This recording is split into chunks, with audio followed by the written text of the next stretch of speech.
like to thank you guys for coming out here today, taking time out of your day to come over here to this awards ceremony.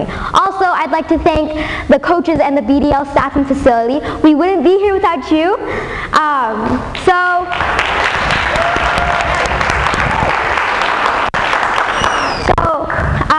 As Missy told you, I'm Victoria Mabington, and just like you guys, I am a middle school debater.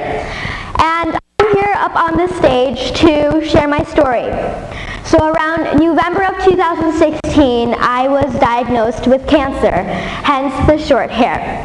More specifically, I was diagnosed with rhabdomyosarcoma. Because of this, I had to go through some dire situations. First off, I had to go through about a year of chemo, which, to be honest, was horrible. I was constantly nauseated and always tired.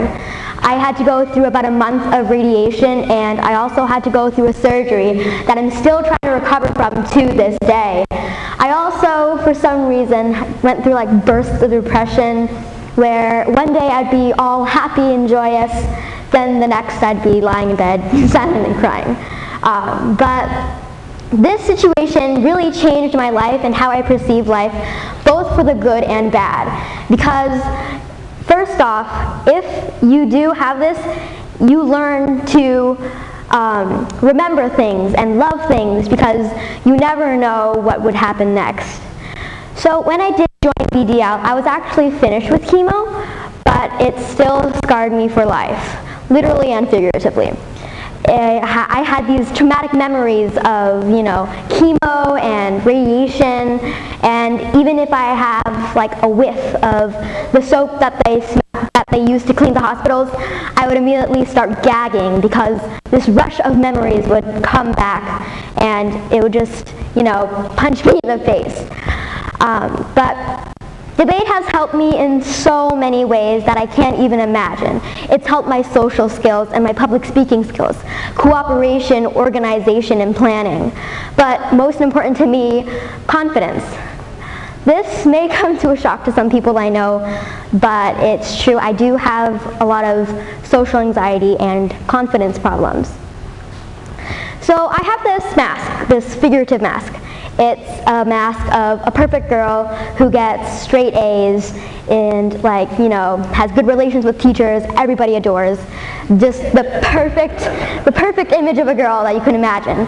And I would put that mask on every day and I would go out into the world. Even when I was at home, I would still put that mask on because I wanted to be this girl, and I'm sure all of you do.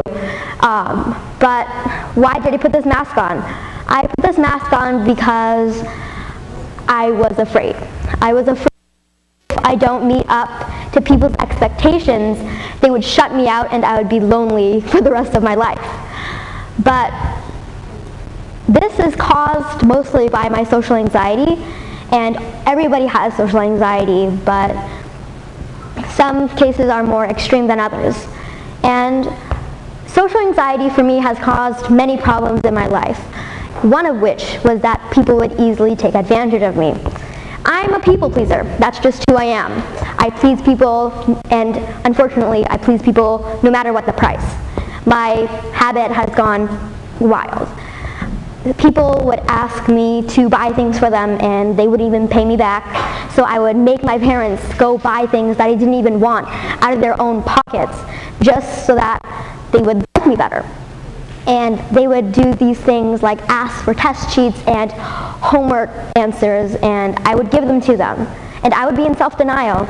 I would say, I'm doing the right thing, right? I'm being a good friend. I just want my friends to be happy.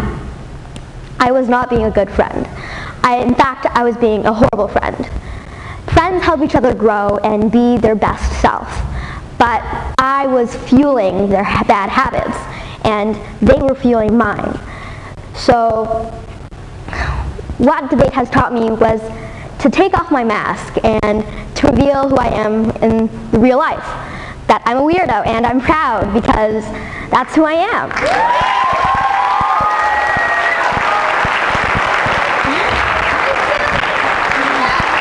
And debate has has also taught me to put my foot down, to just say no, because you have your own voice and you can do what you want. The only person you really need to impress in your life is yourself. So,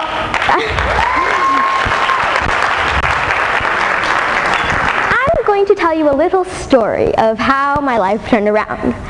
So this one time, there was this kid in my debate team. He skipped practice, and he claimed he skipped practice because he wanted to take a nap, because he slept late last night and he wanted to sleep in. But in truth, his dad was just around, so he wanted to get picked up. But when I was asked about my opinion on this situation, I agreed. I was like, I respect your decision because, you know, you need to grow or whatever, but I was crazy.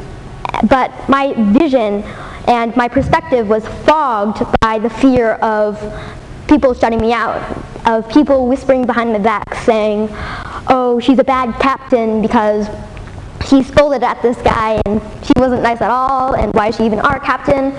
But it was then that my beloved coach, Miss C, gave me the pep talk that turned my life around. She said that I have to edify people.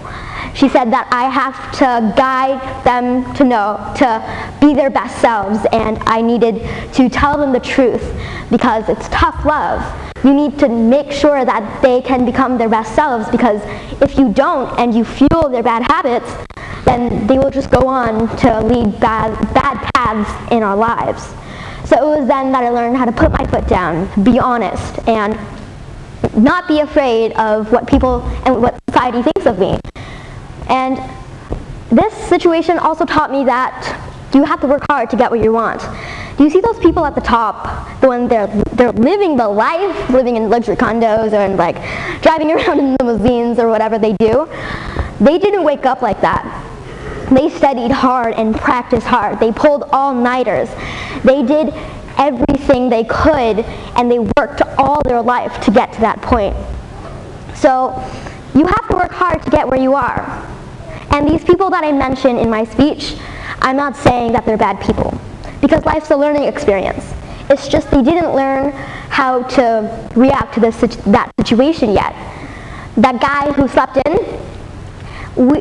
even though I failed to tell him that skipping practice was wrong, Miss C luckily gave him that pep talk as she gave me, and she taught me to be my best self, because life is a learning experience, and even if you fail, that isn't another reason to try again. Because failure is, as Edward once said, I did not fail. I only found more reason to try again. You have to try until you can be your best self. And you have to accept that nobody's perfect. None of us are perfect. I'm not perfect. Because the only thing that you can really do is just to be your best self and accept those life lessons that others give you. So in general, just the message that I want to spread to you is that you have to be confident, and the only person you need to impress is yourself. And that you have to work hard to get where you want. And even if you do fail, you can try again until you pass, because life is a learning experience. So thank you for coming out here and listening to my speech. I really appreciate it.